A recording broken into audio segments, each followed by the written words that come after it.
बड़ी खबर यह है कि पाकिस्तान का आतंकी प्रेम एक बार फिर से उजागर हो गया है, सामने आ गया है। आईएमएफ से मिला कर्ज आतंकियों को बांटेगा पाकिस्तान। ऑपरेशन सिंदूर में जो आतंकी मारे गए उन्हें मुआवजा देने की तैयारी इस वक्त कर रहा है पाकिस्तान, और हर आतंकी को 1-1 करोड़ रुपए मुआवजा देने का ऐलान पाकिस्तान की तरफ से किया गया है।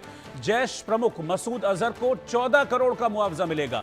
ऑपरेशन सिंदूर में मसूद अजहर का कुनबा तबाह हो गया था। बहावलपुर में जो जैश ए मोहम्मद के अड्डे पर भारत की मिसाइलें गिरी थी वो पूरी तरीके से तबाह हो गया था और उसमें 14 लोग मारे गए थे। और अब पाकिस्तान ने जब ऐलान किया, क्योंकि पाकिस्तान ने इन आतंकियों को शहीद का दर्जा दिया है, और अब पाकिस्तान ये कह रहा है कि हम शहीदों को 1-1 करोड़ रुपए का पुरस्कार देंगे। ये आप समझ लीजिए, ये है पाकिस्तान की हकीकत और ये है पाकिस्तान की सच्चाई।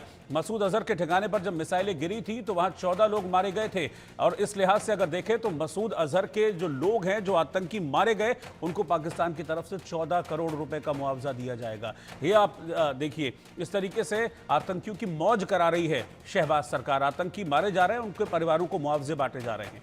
शहबाज सरकार ने आतंकियों पर मेहरबानी की है, पूरी तरह से मेहरबान नजर आ रही है। ऑपरेशन सिंदूर में जो आतंकी मारे गए उन आतंकियों को मुआवजा देगी अब शहबाज शरीफ की सरकार। मारे गए आतंकियों को, उनके परिवारों को आर्थिक मदद देने की तैयारी हो रही है।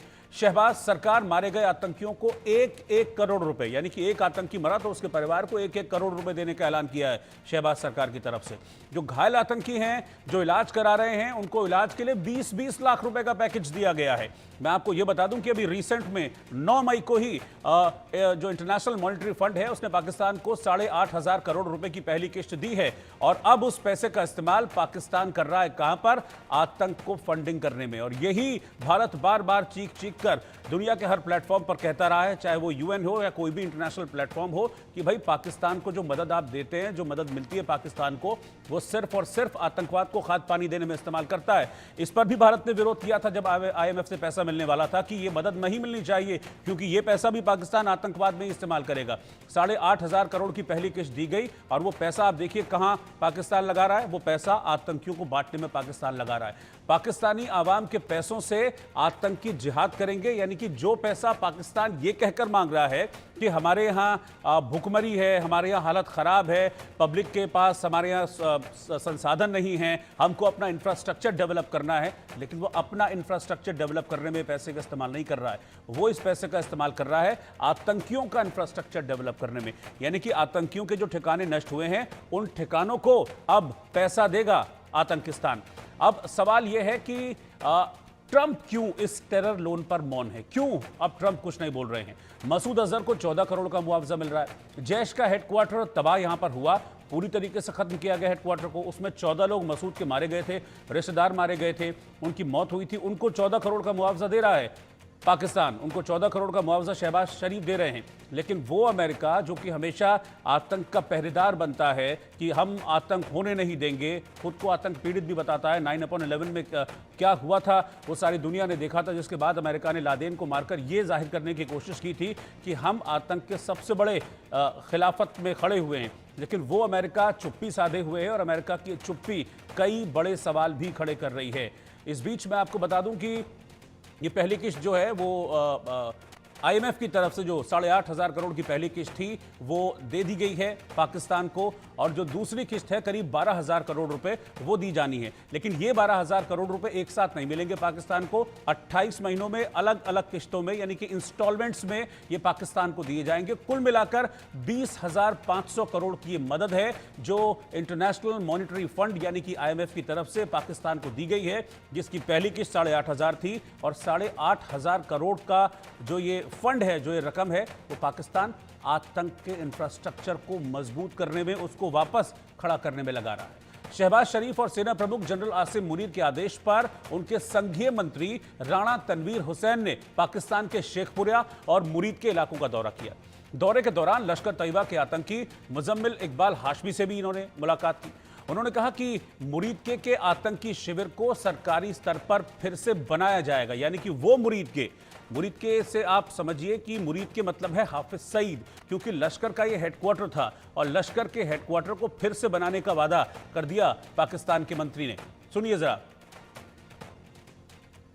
तो आज यहाँ जो हम आए हैं वो इसलिए आए हैं कि उनकी हिदायत है कि हम बताएं उनको कि यहाँ जो नुकसान हुआ है, जिस तरह मस्जिद का हुआ है या दूसरी इमारत का हुआ है, वो हुकूमत जो है वज़ीर आज़म साहब और आर्मी चीफ सैयद आसम अली साहब जनरल साहब, वो कहते हैं हम खुद इसको दोबारा रिकन्स्ट्रक्ट करेंगे। मैं आपको और साथ ही उनकी जो फैमिली है, जो शहीद हैं या जख्मी हैं, उनको भी उनको पूरा लुक आफ्टर किया जाएगा, उनकी फैमिली को, बच्चों को।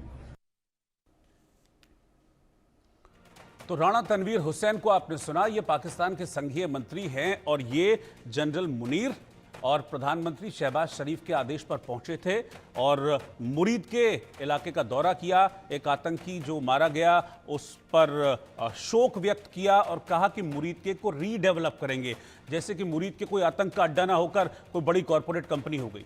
मेरे साथ दो खास मेहमान इस वक्त जुड़ रहे हैं, कर्नल रिटायर्ड टीपी त्यागी साहब जो कि डिफेंस एक्सपर्ट हैं और group captain retired UK Devnath साहब, आप भी डिफेंस एक्सपर्ट हैं। आप दोनों का बहुत बहुत स्वागत है। कर्नल त्यागी, पहले आपके पास मैं आ रहा हूं। मैं फिर कहूंगा कि कितने सबूत चाहिए? ये लोग तो मतलब अब इनको शर्म भी नहीं आती है। आतंक के अड्डे तबाह किए भारत ने, अब उनको वापस बनाने के लिए ये लोग आईएमएफ का पैसा खर्चा कर रहे हैं। ये लोग पाकिस्तान के मंत्री को देखिए कितनी बेशर्मी से बयान देते हैं कि मुरीद के को हम वापस खड़ा करेंगे, और मुरीद के क्या था इसके सबूत भारत दे चुका है, डॉक्यूमेंटेड सबूत दे चुका है, एक एक तस्वीर के साथ कि मुरीद के में लश्कर का हेडक्वार्टर था, हाफिज सईद वहां पर आतंकी तैयार कर रहा था, आतंकी फैक्ट्री था, आतंकी नर्सरी था मुरीद के। वो कह रहे हैं हम फिर से इसको खड़ा करेंगे, रीडेवलप करेंगे। फिर मैं कहूंगा जैसे कोई कॉर्पोरेट कंपनी हो गई है। जी, बिल्कुल ठीक कह रहे हैं आप, बिल्कुल ठीक कह रहे हैं। मुरीद के में लश्कर तैयबा का हेडक्वार्टर था, बहावलपुर में जैश मोहम्मद का था, कोटली में हिजबुल मुजाहिदीन का था। ये तीनों हेडक्वार्टर थे और बाकी तो और कैंप थे ही थे। इन तीनों को नष्ट किया गया। इन्हें तो खुश होना चाहिए था, पाकिस्तान को उस समय हमारा साथ देना चाहिए था, बजाय इसके उसने हम पे हमला किया तो दिख गया कि पाकिस्तान उनके साथ है। और पर दिख क्या गया, ये तो हम पहले से जानते हैं। हमको तकलीफ इस बात की नहीं है कि पाकिस्तान उन आतंकियों के साथ है, हमको तकलीफ इस बात की है कि अमेरिका का जो दोगला, बल्कि दोगला क्या मैं तो कहूंगा मल्टी कैरेक्टर बिहेवियर जो दिखाई दे रहा है कि वो पाकिस्तान के साथ है। और मुझे इसमें दो कारण दिखाई दे रहे हैं। जी। पहला कारण तो यह है कि जैसे मिडिल ईस्ट में उन ऑयल प्रोड्यूसिंग कंट्रीज में अपने प्रभाव को बनाए रखने के लिए अमेरिका इजराइल को नहीं छोड़ सकता, ऐसे ही साउथ एशिया में चाहे वो कितना ही कहे कि मैं रेडिकल इस्लाम के खिलाफ हूँ, आतंकवाद के खिलाफ हूँ, लेकिन वो पाकिस्तान को साउथ एशिया में इसलिए नहीं छोड़ सकता, इसलिए उसके साथ रहेगा कि अगर उसे ईरान में या अफगानिस्तान में कोई कार्रवाई करनी है तो उसे बेस चाहिए। अब वो बेस हिंदुस्तान तो देगा नहीं।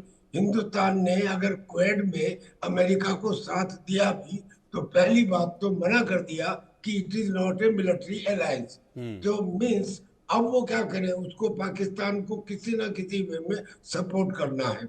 तो मैं तो ये कहूंगा कि indirectly it is the dual character of America which is supporting terrorist. ये गलत है, वो झूठ बता रहा है, दिखा रहा है।